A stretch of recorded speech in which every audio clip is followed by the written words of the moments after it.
Judge Brett Kavanaugh's nomination to the Supreme Court has many abortion rights advocates worried that the Roe v. Wade Supreme Court ruling is in peril.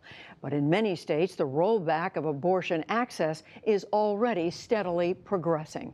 Amna Nawaz recently traveled to South Dakota, one of 4 states with a law on the books that would immediately ban all abortions if Roe were overturned. Every few weeks, Dr. Sarah Traxler flies from her home in Minneapolis to Sioux Falls, South Dakota, to work her shift at Planned Parenthood, the only abortion clinic in this sprawling state of 850,000 people. Well, I have about 20 patients on the schedule today that I'll see. Hopefully, most of them will come. Is that about average? That's about the average we have on our schedule.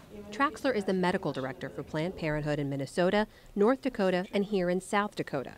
The organization has been flying in physicians since the 1990s after the last remaining abortion doctor in the state retired. Clean catch, good. Dr. Traxler is one of 4 doctors who rotate in and out of the Sioux Falls clinic. She says that about a third of her patients travel more than 150 miles to get to her.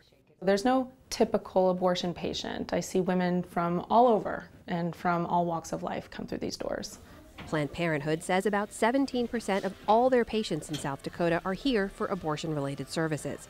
Under state law, they provide abortions up until the gestational age of 13 weeks and 6 days. She knew she was too far along. Last year, the clinic performed 525 abortions in all.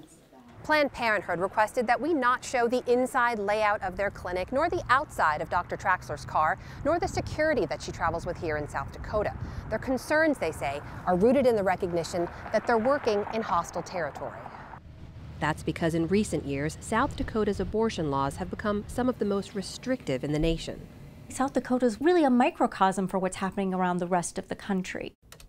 Elizabeth Nash is the senior state issues manager for the Guttmacher Institute, a research group that supports abortion rights. There's a whole host of restrictions in South Dakota, and then it's compounded by really the lack of access, with only 1 clinic in the state.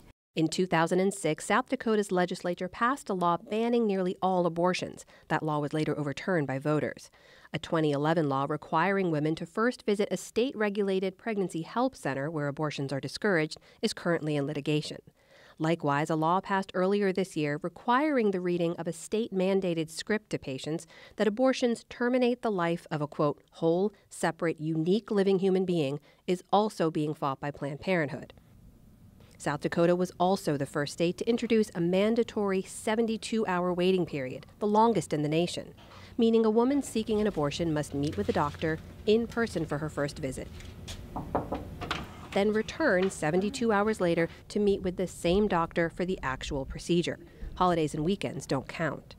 To comply with the law, Dr. Traxler flies in and out on one day for patient consultations. Let's take a strip out. After the mandatory waiting period, she repeats the trip to see those same patients for their abortion procedures. Caitlin Anderson was a patient at the Sioux Falls clinic last year. Already a mother of 3, Anderson became unexpectedly pregnant. She says she and her husband discussed their options and decided to abort the pregnancy. We knew immediately that was the best choice. You say immediately, you mean you found out you were pregnant and you knew? I knew. I took a couple days to sort of emotionally come to terms with it. I was sad. I didn't like that I had to do it. My youngest was a year old. He just turned 1.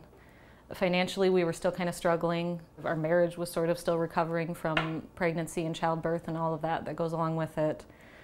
And it just was not a good time. It was knowing that it would strain the limited resources we already had and make things even more difficult. Tell me about the different colors. In South Dakota, a little more than half of all women who have abortions are already mothers of at least 1 child. Nationwide, that number is about 60%. Anderson, a Sioux Falls resident, says she's willing to speak publicly about her decision to help fight the stigma she says many women in her conservative home state face. I want to talk about it so I can be like, I'm a stay-at-home mom. I have 3 kids. I'm not, a dumb teenager. It's not just these imaginary immoral people that some people like to make up. So it's every type of person. But Anderson says it was the 72-hour waiting period that was the hardest part of the process for her. At any point in those 72 hours, did you think, maybe I don't want to do this? No. Not once? Mm-mm. Did that surprise you? Did you think, maybe No. I'll use this time to mull my decision over? No.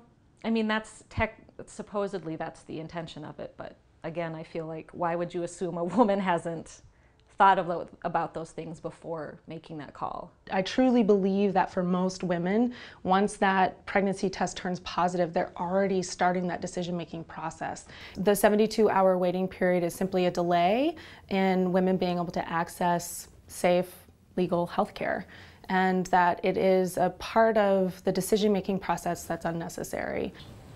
I would say that I support a woman's right to choose, but not to choose to murder her own unborn child. That's a horrific choice. It's a choice too far. Fred Deutsch is the president of South Dakota Right to Life. He says the state's current restrictions have helped prevent abortions, and he's hopeful that Supreme Court nominee Judge Brett Kavanaugh will be the justice to help reverse Roe v. Wade. Obviously, I'd like to see the Supreme Court revisit Roe. You know, if Roe is potentially overturned, I hope that the decision-making can come back to the states so each state can make their own decision. States started limiting access to abortion as soon as the ink was dry on Roe. Elizabeth Nash says that while she's worried Roe might one day be overturned, her bigger concern is that abortion access is already being restricted aggressively in many states across the nation. Since January 2011, we've seen 423 abortion restrictions enacted in 33 states, from Virginia to Arizona, South Dakota to Georgia. It's everywhere. South Dakota is one of just 6 states with only one abortion clinic currently open, and women are often traveling to nearby states in these areas to have abortions, according to Nash. If Roe is further undermined or overturned, then the issues around travel will just grow, because you will be talking about more states that will either ban abortion or all but ban abortion. In Minnesota, state figures suggest that non-residents comprise about 10% of all abortion patients, traveling mainly from Wisconsin, Iowa, and North and South Dakota, states that have all moved to restrict abortion access in recent years. You'll be about 3.5 weeks pregnant at the time of your abortion. We watched Dr. Traxler meet with patients here at Planned Parenthood's St. Paul Clinic. A 24-hour waiting period has been on the books here since 2003. I'm Dr. Traxler. But patients are allowed to conduct their first consultation over the phone. The state of Minnesota requires that I give you certain information at least 24 hours before you have an abortion. Since the 1980s, Minnesota has seen a steady decline in the total number of abortions. But over the last 2 years, the state had its first consecutive uptick in abortions since 2000. If you're going in for an abortion, demand to see your ultrasound. You have a right to see it. They want to hide it from you. The increase has caused concern among anti-abortion activists here, like Brian Gibson, who stands sentry with his colleagues from pro-life ministries every week outside Planned Parenthood. Gibson says he's been advocating for a total ban on abortions since 1981. And even though he's been disappointed in the past by the Supreme Court, he says he's now cautiously optimistic that his movement is closer than ever to overturning Roe. It feels like it may be really happening.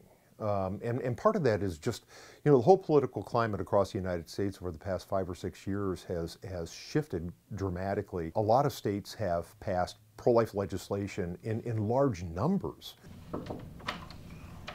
72 hours after first seeing her patients, Dr. Traxler returns to South Dakota. Of the 10 patients scheduled to have an abortion on this day, all but one showed up for the procedure. There's been a lot of conversation about whether or not Roe v. Wade could be overturned. Yes. What do you think about that? Is that something you worry about? It is something I worry about.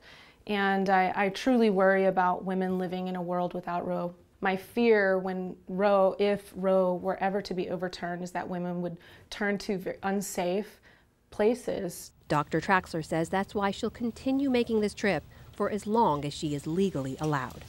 For the PBS NewsHour, I'm Amna Nawaz in Sioux Falls, South Dakota.